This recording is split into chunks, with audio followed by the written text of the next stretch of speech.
Buenas noches, amigas y amigos de su TV, Canal 15, desde esta Universidad de Costa Rica, donde hoy le decimos sí a las opiniones de los profesores de esta casa de enseñanza, y para hacerlo hemos invitado al profesor Juan Muñoz, profesor de Economía y experto en finanzas, a la profesora Patricia Rodríguez, profesora de Ciencias Políticas, donde es catedrática, y autora de muchas cosas, incluyendo frecuentes artículos en la página 15, a mi jefe, el profesor Carlos Palma, quien es empresario en el ámbito bancario, es empresario en el ámbito de bienes raíces, es además político y profesor universitario, director de la Escuela de Economía, y por eso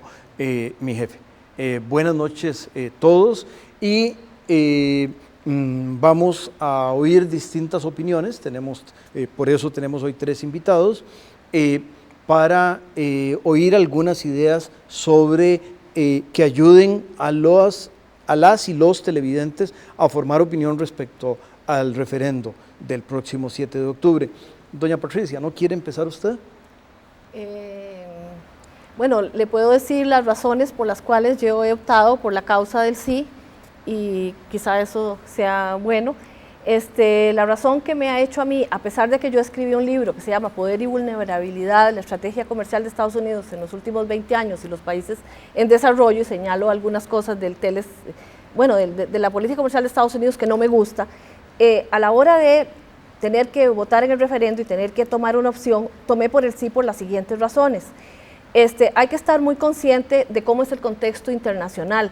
Costa Rica es un país con una economía muy pequeña y muy abierta al mundo, y la realidad internacional es la siguiente.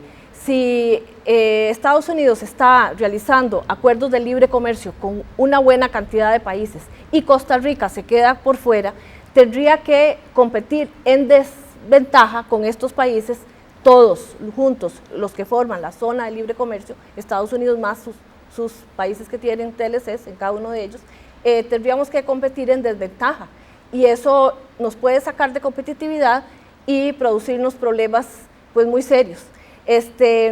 También hay que tomar en consideración que Asia entera está cruzada también de tratados de libre comercio, entre ellos por el temor a la desviación de comercio, que es que ningún país asiático ha querido quedarse por fuera cuando otros países ya comenzaron a tener TLCs. Los que comenzaron en Asia a tener TLCs fueron Japón, que en primer lugar estaba totalmente opuesto a los TLCs porque según él menoscababan el sistema multilateral, y aún así Japón tuvo que en un momento decir tengo que hacer TLCs, porque China anunció un TLC con los países de ASEAN después de que China ingresó a la OMC, y el NAFTA le había quitado a Japón todas las posibilidades de comerciar en México. Entonces decidió anunciar un TLC con Corea y un TLC con México, y eso fue suficiente revuelo para que en Asia todos los países quisieran hacer lo mismo para no quedarse por fuera. Y ahora que Asia está teniendo tal cantidad de países entre sí, haciendo TLCs, incluso ASEAN más China, y ASEAN más China, Corea y Japón, y otro que sería aumentando 2 más, ASEAN, China, India, Australia y Nueva Zelanda, haría que Costa Rica, si no tiene TLCs con Asia, ¿con quién va a comerciar? Si ellos están cruzados de TLCs, y nosotros entraríamos en desventaja en aquellos mercados. Y Estados Unidos mismo está asustadísimo de tener que sufrir desviación de comercio también en Asia. Entonces Bush propuso una tal nueva iniciativa para que Estados Unidos esté dentro de esas iniciativas asiáticas. Entonces, por una razón internacional, de la coyuntura internacional, no hay más remedio que tomar una posición al sí. Si no se aplica lo que, de hecho se aplica lo que decía Richard Baldwin cuando decía que cuando un país grande con un gran mercado le ofrece la posibilidad de entrar en una zona de libre comercio a un país pequeño, este país pequeño no tiene otra alternativa que decir que sí, sino sufriría desviación de comercio. Y desviación de comercio es exactamente lo que no desearíamos que nos suceda. No sé si puedo ampliarme un poquito más, porque estoy con otras cosas. Bueno, adelante. Sí, por un minuto más. Bueno, Costa Rica es un país muy pequeño, nosotros no podemos producir solo para el mercado nuestro, ni para mercados muy seleccionados que estén libres de estar bajo la influencia de la competencia con Estados Unidos. Y entonces, también es un país que aspira a levantar el nivel de vida de todos, de los trabajadores, de los empleados. Y entonces, bueno, se ha abocado a que es muy importante la educación, la capacitación, tenemos una buena mano de obra muy bien calificada, pero para eso tenemos que asegurarnos de que haya también inversión. De nada sirve tener una buena mano de obra calificada, porque si no hay inversión, más bien eso nos hace más productivos, y si no hay suficientes trabajos, más bien hay despidos. Entonces no sirve ser productivo si no hay suficiente inversión. Y para que haya suficiente inversión tiene que haber demanda garantizada, porque si no hay demanda garantizada la gente no invierte. Y si estamos fuera de los mercados, como somos una economía volcada hacia afuera, porque somos muy pequeños adentro, pues tendríamos una merma en las inversiones. Y entonces el no suscribir el TLC es negarnos el punto de arranque de todo esto, que es la demanda externa. Con esa demanda, doña Patricia, quien parece más bien una profesora de economía que una profesora de ciencias políticas o una filósofa como es usted, le vamos a pedir a don Juan que nos dé un acercamiento al tema. Bueno, bajo las reglas que hemos discutido para hoy, pues vamos a tener una primera parte cada uno y luego una segunda parte. Yo quisiera en esta primera parte, ya que Patricia nos ha dado una muy buena lección de economía, felicidades, voy a hacer un poquito uso de cierta afición que tengo por la historia, y salirme, para dejarlo en la segunda parte, el tema económico. Cuando uno repasa la historia no solo de Costa Rica, sino la historia universal en general, lo primero que uno concluye es que no hay ni una sola sociedad humana que se haya empobrecido por el comercio libre. Al contrario, todas ellas han salido bastante favorecidas, han crecido, y claro está que viene el tema del bienestar, de la pobreza, pero al final de cuentas, los pobres de los países desarrollados viven mucho mejor que los pobres de nuestros países, ¿verdad? Entonces, un primer ejemplo que tenemos que considerar siempre es el comercio genera riqueza. Son los mecanismos internos los que nos van a decir cómo se distribuye esa riqueza, no necesariamente va a ser el comercio internacional el que nos diga usted es el gran favorecido, ¿verdad? Cuando uno repasa este tema desde la perspectiva histórica, no podemos olvidar que Costa Rica siempre ha sido abierta al comercio, ¿verdad? Nosotros, dado nuestro aislamiento de la corona española, tuvimos que buscar mercados de alguna forma. Eso se acentuó mucho desde mediados del siglo XIX, y ahí están los historiadores que pueden dar fe de ellos, cuando comenzamos a sembrar café, a exportar café, cuando tuvimos que traer inversión extranjera directa, con John Maynard Keynes y toda la apertura de la vertiente caribeña para poder exportar, y todos los beneficios que eso derivó en una sociedad que hoy día es realmente exitosa. El modelo de exportaciones en cualquier país del mundo tiene que ir evolucionando. Nosotros no podríamos jamás vivir lo bien que vivimos hoy de haber seguido con café, azúcar, carne, lo que producíamos hace 25 o 30 años. Eran esquemas bastante tradicionales. Probablemente nuestra idiosincrasia nos hace pensar de una manera mucho más parsimoniosa, pero al final de cuentas, en 150, 186 años de independencia, lo que podemos observar básicamente es creación, es creatividad de parte del costarricense para poder producir y poderse hacer sentir en otros mercados.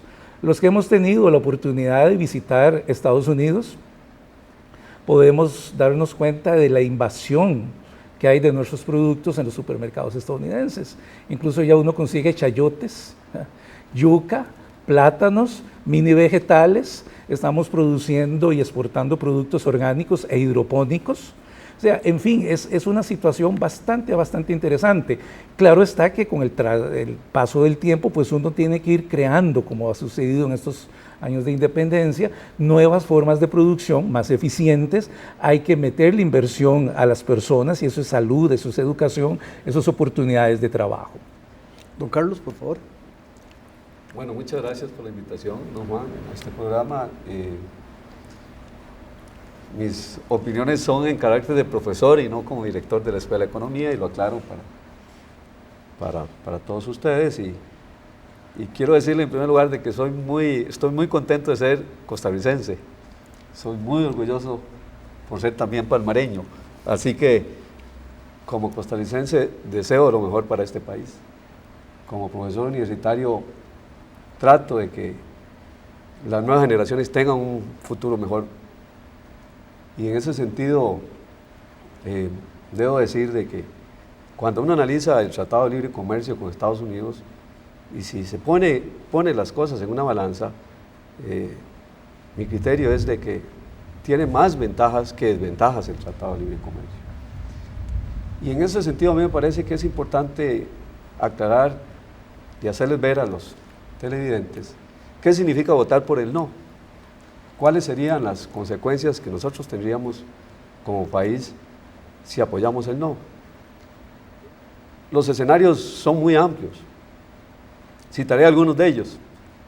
Decirle no a un tratado con los Estados Unidos es decirle no a un país amigo que tenemos muchas cosas en común, tenemos principios y tenemos valores que compartimos, a un pueblo y una sociedad que siempre ha estado con nosotros como aliados.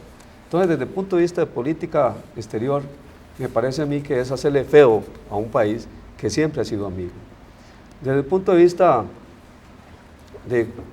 comercial, de nuestra balanza comercial, en donde el 45% de nuestras exportaciones van hacia los Estados Unidos, me parece de que podrían tener graves consecuencias.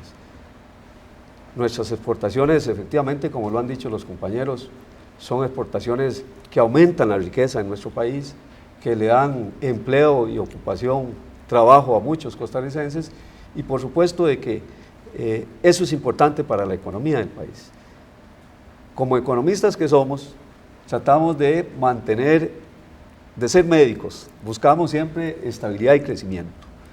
Y una de las cosas importantes que uno tiene que tener presente es que el país debe crecer. Y para crecer únicamente es a través de nuestras exportaciones. Ya lo han dicho los compañeros, los mercados son muy pequeños y necesitamos ir creciendo a través de nuestras exportaciones. Perder exportaciones en un mundo cada vez más globalizado y en donde los países son más dinámicos y más innovadores, me parece de que nos conduciría a aumentar los niveles de pobreza. Estamos empeñados como sociedad a que la pobreza disminuya por debajo del 20%. Y la única manera de conseguir de que nuestra pobreza disminuya es a través de más empleo, de más trabajo. Y eso lo conseguimos efectivamente a través de más producción, de más empresas, de mayores servicios, de diversificar nuestras exportaciones, y el TLC es una oportunidad para lograr este objetivo. Nuestra economía depende básicamente hoy día de exportaciones que cada vez son más diversificadas, son menos agrícolas, y me parece de que nosotros que somos profesores universitarios, que preparamos tantos muchachos, tantos jóvenes, para que entren al mercado de trabajo, tenemos que ser conscientes de que hay que abrirles a ellos las oportunidades de trabajo con más empresas, con más inversión extranjera, porque si no, los estaríamos engañando. Vamos a educar miles y miles de ingenieros, especialistas en tecnología, en economía, en administración de empresas, etcétera, etcétera, y no van a tener un mercado seguro. Yo pienso de que es una oportunidad para esas generaciones que hoy día están estudiando. Este es un país eminentemente educativo y tenemos que aprovechar esa fortaleza para ofrecerles a ellos mercados seguros, no solamente como empleados, sino también como empresarios, con la ventaja de que puedan establecer sus unidades productivas. Ahí están, por ejemplo, los pequeños empresarios, los que ponen canoas, los que tienen servicios de mecánica, etcétera. Es una oportunidad para un sector que necesita, como las MIPYMES, que necesitan mercados cada vez más abiertos. Con esa idea, don Carlos, le diremos al canal que le dé un mensaje a las amigas y amigos y nosotros regresamos.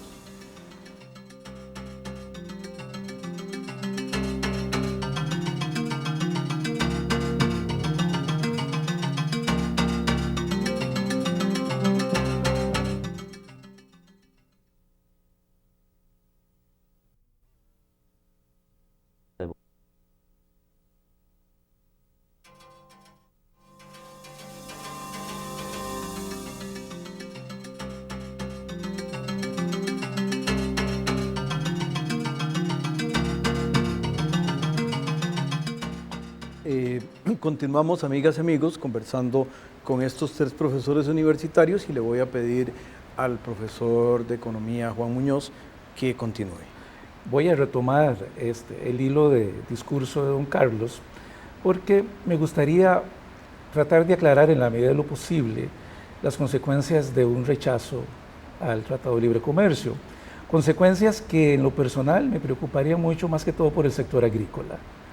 En este momento nuestro sector agrícola es un sector boyante, es un sector que se ha diversificado, que produce suficientes mercancías y que básicamente depende del comercio con los Estados Unidos. Mentira que nuestros agricultores exportan a Sudamérica, como alguno pretendería que lo hiciéramos, ahí no tenemos mercado.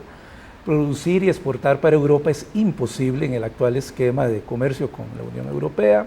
Los asiáticos tampoco nos compran agricultura, el único que nos compra agricultura es Estados Unidos. Y en este momento nosotros, como lo dije hace unos minutos, tenemos ese mercado suficientemente abastecido. Estamos abriendo el mercado de República Dominicana con algunos productos como yuca, plátano y repollos, que si no suscribimos el tratado, Dominicana nos pone impuestos. ¿Por qué me preocupa el sector agrícola? Bueno, porque el sector agrícola no es dependiente de lo que nosotros los costarricenses compramos. El sector agrícola es dependiente de lo que exporta a Estados Unidos en este momento. Si nosotros no suscribimos ese tratado, sencillamente el impuesto que Estados Unidos le pondría a Costa Rica en algún momento es del 17%. Eso significa que innecesariamente vamos a poner cuesta arriba a los agricultores. Ese es un ejemplo típico que uno tiene que tener en cuenta.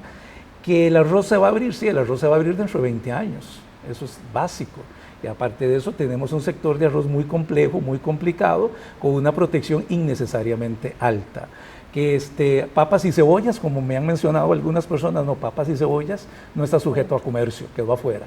Entonces, de los sectores más perjudicados por un rechazo al TLC es el agrícola, básicamente. Que los subsidios que Estados Unidos le da a sus productos, bueno, son productos que nosotros no producimos.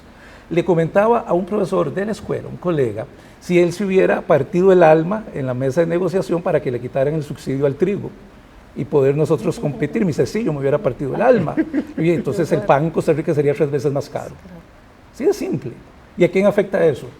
A los pobres. Entonces, si nosotros hemos de rechazar el TLC, debemos tener consideración por aquellos agricultores, que son miles, que sencillamente dependen de un comercio con Estados Unidos directamente, y lo que significa eso para sus familias. Ese es un tema que a mí, en lo personal, me preocupa demasiado.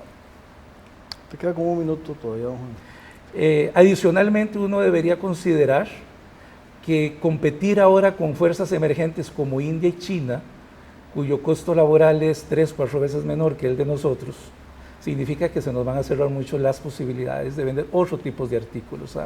Y en ese sentido, probablemente vayamos a ver algunas empresas industriales saliendo del país también. En fin, el panorama puede hacer que en 1 o 2 años sin TLC lo sostengamos, pero yo no veo en el largo plazo una Costa Rica dinámica, dado el actual contexto de los flujos comerciales. Don Carlos. Sí, efectivamente, una de las cosas que a mí me preocupa de no aprobarse el TLC es que este país tiene proyecciones desde el punto de vista macroeconómico basadas en un nivel de exportaciones sostenible, y nuestras reservas internacionales hoy día dependen básicamente de 2 componentes, de nuestras exportaciones y de nuestra inversión extranjera directa.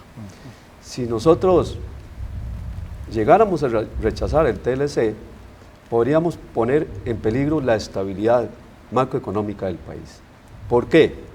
Bueno, las reservas nuestras nos permiten mantener un nivel de importaciones, y para todos es conocido de que los precios del petróleo están aumentando exageradamente. Llegaron a los $80 en días pasados. Nuestra economía depende básicamente de los precios del petróleo, y si esta tendencia continúa, nuestras importaciones van a ir creciendo aceleradamente. Y si no tenemos sostenibilidad en nuestras exportaciones, podemos tener pérdida competitiva y vamos a tener aquí un problema bastante serio. Que las importaciones se aceleren más rápidamente que nuestras exportaciones significaría que el país tendría que devaluar la moneda. Y para todos es conocido de que una devaluación de la moneda a quien va más a afectar es a los pobres.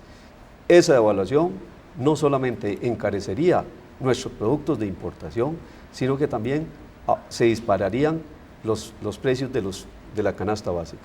Entonces, la política macroeconómica está en juego en estos momentos, porque nuestras exportaciones, y ojalá nosotros pudiéramos incrementar nuestras exportaciones, como conocedores de aspectos económicos, en la medida en que un país pueda aumentar nuestras exportaciones, y tengo un dato aquí muy interesante, cuando un país crece a tasas por encima del 5, 6, 7%, es un país que puede aumentar su ingreso 29 veces más en un periodo de 50 años que aquellos otros países que solo aumentan sus exportaciones en un 1%. De tal manera de que si nosotros logramos con el TLC aprovechar las oportunidades, si somos ingeniosos, si somos innovadores, si le sacamos provecho a este TLC, a este nuevo mercado, podemos crecer a tasas del 5 o 6% en nuestra producción y podemos incrementar el ingreso de los costarricenses. Pero también el TLC involucra otras cosas, don Juan, involucra lo que es una serie de leyes complementarias, involucra todo lo que es la agenda complementaria. Tenemos por ahí cosas pendientes que tenemos que resolver los costarricenses. El INSS y el ICE son dos instituciones importantes para nosotros, pero dos instituciones que merecen ser modernizadas, dos instituciones que requieren ponerla en condiciones de que compitan a nivel internacional. Y yo pienso de que el TLC no solamente per se es importante, sino también lo que implica la aprobación de una serie de leyes complementarias que son importantes para modernizar este país, que son importantes para el futuro de este país, porque nosotros tenemos que pensar en grande, no tenemos que pensar en chiquito, tenemos que pensar como las grandes sociedades y de esa forma pensar en las futuras generaciones. Si nosotros estamos casi que terminando una etapa de nuestras vidas y queda mucha gente que tenemos que pensar en ellas. Vamos a pensar ahora en lo que tiene doña Patricia. Pienso en que es una gran oportunidad para el país si aprobamos el TLC. Gracias, don Carlos. Doña Patricia. Bueno, definitivamente por esa razón yo estoy con el sí al TLC, porque Costa Rica necesita asegurarse demanda para nuestros productos para producir los efectos pues, que ustedes dos también han señalado. También antes de entrar en el tema que quería decirles, también es interesante ver cómo Costa Rica en los últimos, bueno, del 2001 al 2007, ha aumentado de una forma bastante grande los encadenamientos productivos con las industrias de alta tecnología. Según los datos de Procomer, en el 2001 había una empresa conectada a las transnacionales. Hoy en día hay 311 empresas TICAs que antes eran talleres de metalmecánica y que hoy son empresas de mecánica de precisión que están supliendo a las empresas internacionales. Eso es señal del dinamismo que está introduciéndose con el modelo de atracción de inversiones y de exportaciones y todo eso. Pero antes de eso, otra vez entrando tal vez en la parte negativa de por qué el no sería preocupante, y es porque acabo de leer precisamente el 6º reporte del Congreso, al Congreso, realizado por la Oficina del Representante Comercial de los Estados Unidos, el USTR, sobre la operación de la Iniciativa del Caribe de diciembre de 2005. Muchos creen aquí que la Iniciativa del Caribe es como la salvada, que si no hay TLC va a haber Iniciativa del Caribe. Sin embargo, analizando ese documento que se puede encontrar en internet, en la página del USTR de los Estados Unidos, dice claramente, por ejemplo, que aquí estaba la discusión de que si era el Congreso el que podría quitar la Iniciativa del Caribe y que si era haciendo una ley y que esto no pasaría. No, la tesis es que es el presidente de la República, o el presidente de Estados Unidos el que puede revocar la iniciativa, según dice ahí. Y lo digo textual para que ustedes vean qué es lo que dice. Dice, el presidente está autorizado a limitar, suspender o retirar los beneficios de la Iniciativa del Caribe si las condiciones cambian con relación al comportamiento o desempeño del país en conexión con los criterios estatutarios por los que fue electo para pertenecer a la Iniciativa del Caribe. Y entre esos criterios de elegibilidad está, primero, darle un trato preferencial a otro país desarrollado. Si tenemos un TLC con la Unión Europea, inmediatamente ya tenemos eso, ¿verdad? Nos sacarían por eso.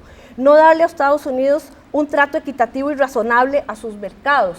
Estados Unidos ha demostrado varias veces que Japón no le daba un trato razonable a sus mercados porque no le dejaba entrar con ciertas inversiones o ciertas cuestiones como telecomunicaciones, bueno, ahí también podría pensar que nosotros tampoco. No estar comprometido internacionalmente con la liberalización comercial, ya sea en el rol de la OMC o del ALCA. En ese momento no decía CAFTA en el estatuto, porque en ese momento cuando se creó la primera iniciativa en el 84 no existía CAFTA. Entonces, y si Costa Rica no quiere CAFTA, pues es lo mismo que decir que no quiere ALCA y no quiere la OMC, está dando esa señal. Y ellos hacen una revisión de cada país y sobre Costa Rica dice lo siguiente: la participación de Costa Rica en CAFTA y sus esfuerzos por ratificar e implementar los compromisos que ha hecho indican su compromiso de darle acceso razonable a los bienes y servicios de Estados Unidos a su mercado. O sea que si lo no hace, no le está dando razonable acceso a sus mercados. La administración continuará monitoreando cercanamente el progreso de Costa Rica con respecto a la implementación de sus compromisos de acceso a mercados. Entonces, obviamente, si no le damos acceso a los mercados, lo van a estar monitoreando. Y luego después, otra de las razones es no cumplir con los derechos laborales y ambientales. Ahí Estados Unidos varias veces nos ha puesto en problemas porque hemos entrado en lo que se llama la Priority Watch List, donde nos obligaron a tomar ciertas medidas en ámbitos laborales. En el ámbito laboral y también de la propiedad intelectual. También por no, son laborales, ambientales y de propiedad intelectual. Creo que ambientales se me fue un dedazo, en realidad era de propiedad intelectual. Y luego, no cumplir, vean ustedes que tanta discusión ha habido lo del arbitraje internacional. Dice, no cumplir con la decisión de un arbitraje internacional iniciado por una empresa estadounidense. Bueno. O sea, que el arbitraje internacional se convierte en la iniciativa del Caribe también un problema para nosotros, o sea, pues, con o sin. Con eso les tengo que dar las gracias a ustedes, agradecerles de la manera en que le han dado puntos de opinión a las amigas y amigos que nos acompañan, a ellos decirles que este programa se repite el próximo domingo a las 6 de la tarde, prometerles que el próximo miércoles tendremos a las 9 de la noche un programa hecho con el mismo cariño y dedicación para ustedes, amigas y amigos, y quédense con Canal 15, que aquí para ustedes hacemos televisión de calidad. Buenas noches y gracias.